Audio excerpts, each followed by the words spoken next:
ஐயா சொல்லுங்க. ஐயா சிவாய வணக்கம் ஐயா. வணக்கம் சொல்லுங்க. அண்ணாமலை என் மண் என் மக்கள் சொல்லி யாத்திரை பண்ணார்ல. ஆமா. தெரியாம தான் கேட்கிறேன், தெரிஞ்சுக்கிட்டுலாம் கேட்கல, தெரியாம தான் கேட்கிறேன். தெரிஞ்சுதான் எதுக்காக எடப்பாடி முதலமைச்சராக்கிறக்கா? எதுக்கு தெரியணும்ல. பிஜேபி ஒரு கட்சி இருக்கு, அந்த கட்சியில இருந்தாலும் முதலமைச்சரை கொண்டு வந்து யார் ஆசைப்படுவாங்க? சரி விடுங்க. இன்னைக்கு தமிழ்நாட்டுல ஒண்ணு புரிஞ்சுக்கோங்க ஐயா, கூட்டணி இல்லாம பழந்துன்னு கொட்டப்பட்ட கட்சியே மண்ணை கவுது அப்படிங்கும்போது கூட்டணி அவசியம்தான். ஆனா அண்ணாமலை தலைமையில கூட்டணி அமைச்சிருக்கணும், அதுதான் எல்லா பாஜக தொண்டர்களுடைய விருப்பம். இப்ப இது அண்ணாமலைஜியோட மனசாட்சிக்கே தெரியும். அதாவது அவருக்கே உறுத்ததான் செய்யும். இவர் பாடுபட்டது தெரு தெருவா போய் நடந்து திரிஞ்சு மக்களை சந்திச்சு இவ்வளவு கட்சி வளர்த்து கொண்டு வந்ததெல்லாம் தாமரையே மலர வைக்கணுங்கிறதுக்காக தான் அவரு பாடுபட்டாரு. ஆனா பாஜக தலைமை என்ன நினைக்குது, வானதி சீனிவாசன், நயினார் நாகேந்திரன், வினோத் பி செல்வம், இப்ப இன்னும் நிறைய பேர் இருக்காங்க பாருங்க, வேற என்ன ரெட்டி, அமர் பிரசாத் ரெட்டி, இது போன்றவர்களை எம்எல்ஏ ஆக்கணும் அப்படின்னு மத்திய பாஜக தலைமை நினைக்குது. ஏன்னா அவங்க எல்லாம் பெரிய தியாகிகள்லாம். அப்புறம் பொன் ராதாகிருஷ்ணன், அப்புறம் இன்னும் நிறைய பேர் தியாகிகள் இருக்காங்கன்னு வச்சுக்கோங்களேன் தமிழ்நாட்டுல. பிஜேபி கட்சியில இன்னும் நிறைய தியாகிகள் கமலாலயத்தில் இருக்காங்க. அவங்களெல்லாம் ஒருவேளை அவங்கள சட்டமன்றத்துக்கு அனுப்பி இன்னும் தமிழிசை இருக்காங்க. ஏன்னா அவங்களாம் பாஜகவுக்காக ரொம்ப வாழ்க்கையை தியாகம் பண்ணவங்க, அடி வாங்கி. அதனால அந்த தியாகிகள் எல்லாம் எம்எல்ஏ ஆக்கி இருந்து பல நல்ல விஷயத்தை தமிழ்நாடு கொண்டு வந்தவங்கல்ல. அதனாலே அவங்களெல்லாம் அதிமுக கூட கூட்டணி வச்சு எம்எல்ஏ ஆக்கி மந்திரி ஆக்கி அழகு பார்க்கணும்னு தலைமை நினைச்சிட்டாங்க. அதனால அந்த தியாகிகளுடைய உழைப்பு வீணா கூட இல்ல. அண்ணாமலை தியாகி கிடையாதுல்ல, அவங்க எல்லாம் தியாகிகள். போங்கய்யா, என்ன எப்படி சொல்றது, ஒரு பழமொழி சொல்லுவாங்க, மானம் ஒன்று இல்லாதார் மழுங்களாய் சவளங்களாக ஈனமா. அதாவது ஒரு பழமொழி உண்டு, மானமுள்ளோர் கடனோர் மயிரறின் உயிர் வாழாத காணொரு கவரிமான் போல் கணம்பெரும் புகழை பொன்வார், மானம் ஒன்று இல்லாதார் மழுங்களாய் சவங்களாக ஈனமாங் கழுதை கொப்பார் இருப்பர் என்று உரைப்பதாமேங்க. அந்த மாதிரி ஆகிப்போச்சு இன்னைக்கு தமிழ்நாடு பாஜக நிலைமை. தோக்குறமோ ஜெயிக்கிறமோ மோதி பாத்துறணும் அப்படின்னா எல்லா பாஜக தொண்டர்களும் நினைச்சாங்க, அண்ணாமலையும் நினைச்சாரு. கடைசியில எல்லாம் மண்ணெளி போட்டாங்க, 2 கைன்னு நாசமா போங்கயான்னு. அதான் விடுங்கய்யா, இது அரசியல் விட்டு தொலைங்க. ஒரு புரிஞ்சுக்கோங்க, இது பாஜகவுக்கு, தமிழக பாஜகவுக்கு சாபக்கேடு நமக்கு தெரியல. ரொம்ப நாள் கழிச்சு அத்தி பூத்த மாதிரி ஒருத்தர் பிஜேபிய பழக்காலன்னு ஒரு மனுஷன் வந்தாரு, அவரையும் உரம் கட்டி அதனால கொண்டு போட்டாங்க. இது அண்ணாமலைக்கே தெரியும், நம்ம இவ்வளவு நாள் பாடுபட்டது இந்த யாத்திரை போனதெல்லாம் இந்த எடப்பாடி முதலமைச்சர் ஆக்குறதுக்கா அப்படின்னு அவருக்கே அந்த ஆதங்கம் உள்ளுக்குள்ள இருக்கும்.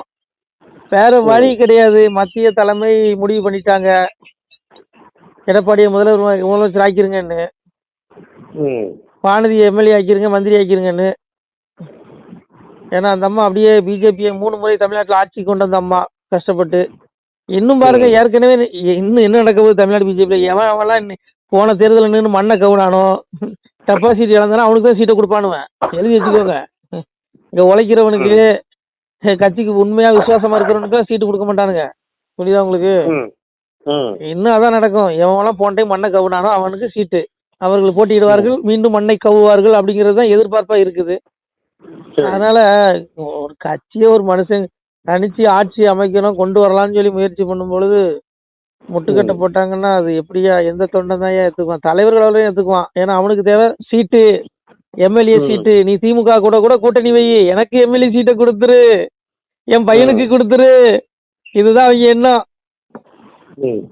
அதனால விடுங்கய்யா, அண்ணாமலைக்கே தெரியும் நம்ம பாடுபட்டது இந்த எடப்பாடியை முதலமைச்சராக்கிறதுக்காக இவ்வளவு பாடுபட்டோன்னு. சரி போன வைங்க, விடுங்க. எவன் இப்படி போனா நமக்கு என்ன, அரசியல விடுங்க ஐயா. பரத்தை தேடுங்க, யுகத்தை தேடாதீங்க. யுகம் அற்பம், அரசியலாவது மண்ணம் கட்டியாவது, வாழ்க்கையே அற்பம், கொஞ்ச நாள் கூத்து. பரத்துல ஒருத்தர் இருக்காரு, அவரை தேடுங்க, அப்பாவை தேடுங்க, சிவனை தேடுங்க, விடுங்க. சரியா? நல்லது, நமச்சிவாய். சிவாய நம. திருச்சிட்டம்பலம், தில்லையம்பலம், பொன்னம்பலம். சிவாய நம. உறவுகளே, சிவ அன்பர்களே, தற்போது தாங்கள் இந்த வீடியோவில் பார்க்கக்கூடிய இடத்துல ஒரு சிவாலய திருப்பணி ஒன்று நடந்து கொண்டிருக்கிறது. இந்த இடத்துல பார்த்தீங்கன்னா முன்பு ஒரு காலத்தில் ஒரு சிவாலயம் இருந்திருக்குது. அதாவது இந்த ஏரியா இப்போ ஒரு தென்னை மரங்கள், பனை மரங்கள் சூழ்ந்த காடாக இருக்கிறது. முன்பொரு காலத்தில் இங்கே ஒரு ஊர் இருந்ததாக சொல்கிறாங்க. ஆனால் இப்போது சுற்று வட்டாரத்தில் 5 கிலோமீட்டர் சுற்றளவில் ஊரே கிடையாது, காடு. இப்போ இந்த இடத்துல ஒரு சிவாலயம் வந்து அமையிருக்கிறது. இந்த சிவாலயத்தில் வந்து இருந்த அந்த சாமியுடைய திருமேனியை வந்து எடுத்து வச்சிட்டோம். திருப்பணி முடிஞ்சதுக்கப்புறம் பிரதிஷ்டை பண்ண இருக்கிற உறவுகளே, தற்போது இந்த வீடியோ பார்க்கக்கூடிய உறவுகள் தங்களால் முடிந்தால் ஒரு சின்ன உதவி செஞ்சு கொடுங்க. எங்கள் இடத்துல பொருளாதாரம் இல்லை, அதனால் பார்த்திங்கன்னா அந்த வேலையெல்லாம் அப்படியே நின்று போச்சு. பாருங்கள், இந்த அப்படியே பாதியிலே நிற்கிது இந்த சிவாலய திருப்பணி வந்து. பக்த கோடிகள், அன்பு உள்ளங்கள், தயவுசெய்து நீங்கள் உதவி செய்ய விருப்பமுள்ள உறவுகள் உதவுங்க. உங்களுக்கு கோடி புண்ணியம் கிடைக்கும். இந்த சாமியோடைய அருள் அனுகிரகம் உங்களுக்கு கண்டிப்பாக கிடைக்கும். இது வந்து ஒரு புகழ்பெற்ற சிவாலயம் கூட சொல்லலாம். சாமியோட திருமேனியை எடுத்து வச்சிட்டோம். இந்த இடத்துல பார்த்திங்கன்னா ஒரு வாசி தண்டம் இருக்குது. அந்த காலத்தில் ஒரு முனிவர் யாரோ தவம் செஞ்சுருக்காங்க. அவங்களுடைய வாசி தண்டம் அவர் திருக்கரங்களால் எழுதின ஓலைச்சுவடி கூட இன்றும் இருக்குது, இன்னும் பாதுகாக்கப்பட்டு வருது. அது கோயில் திருப்பணி முடிஞ்சதுமே அதையும் நாங்கள் அந்த வழிபாட்டுக்கு வச்சுடுவோம்.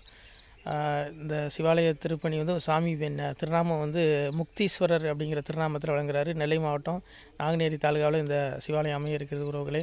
இந்த வீடியோ பார்க்கக்கூடியவங்க ஒரு 2 பேருக்காவது கொஞ்சம் ஷேர் பண்ணுங்கள். இந்த வீடியோ பார்க்கக்கூடிய யாராவது ஒரு சின்ன உதவி செஞ்சால் இந்த ஆலய திருப்பணி வந்து கண்டிப்பாக நாங்கள் வெற்றிகரமாக முடிச்சுடுவோம். பாருங்கள், அந்த வேலை எல்லாமே அப்படியே நிற்கிது. கல்லெல்லாம் இறக்கி போட்டிருக்கோம். இன்னும் நிறைய கற்கள் தேவைப்படுது. சுவாமியோடைய அந்த திருக்கோபுரம் பார்த்திங்கன்னா லிங்க வடிவிலே அமைக்க இருக்கிறோம். உதவுங்கள் உறவுகளே. உங்களுக்கு அப்பா சிவபெருமானுடைய அருள் நிச்சயம் கிடைக்கும்.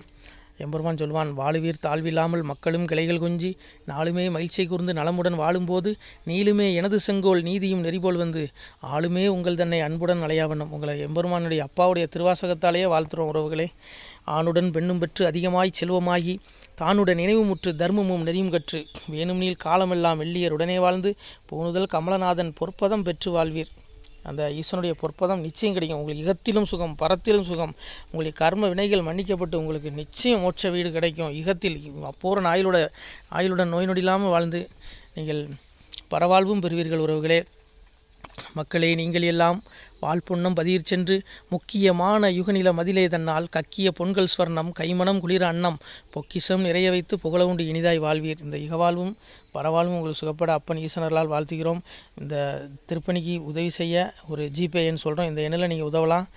நீங்கள் இந்த எண்ணிலேயே நீங்கள் தொடர்பு கொள்ளலாம். ஜிபே, ஃபோன்பே, வாட்ஸ்அப் எல்லாம் இந்த நம்பர் தான். 93 85 44 31 06 93 85 44 31 06. இந்த எண்ணில் நீங்கள் உதவலாம், தொடர்பும் கொள்ளலாம். வாட்ஸ்அப்பு இந்த எண்ணு தான், ஜிபே இந்த எண்ணு தான் உறவுகளே. முடிந்தளவுக்கு 2 பேருக்காக ஷேர் பண்ணுங்கள். இந்த வீடியோ பார்க்கக்கூடிய யாராவது ஒருத்தர் சின்ன உதவி, நீங்கள் வந்து பெரிய அளவில் செய்யணும் கூட, நீங்கள் ₹1 நீங்கள் தந்தாலும் மனசார வேண்டி ஏற்றுக்கிறோம் உறவுகளே. உதவுங்கள். முடிஞ்ச அளவுக்கு கொஞ்சம் ஷேர் பண்ணுங்கள். நன்றி. சிவாய நம. திருச்சிற்றம்பலம், தில்லையம்பலம், பொன்னம்பலம். உறவுகளே, நம்ம இந்த இடத்துல வாழ்ந்து மறைந்த ஒரு சித்த மகாபுருஷர் பயன்படுத்திய பல 100 ஆண்டுகளுக்கு முன்பு உள்ள வாசி தண்டம் ஒரு சித்த மகாபுருஷர் பயன்படுத்தியது.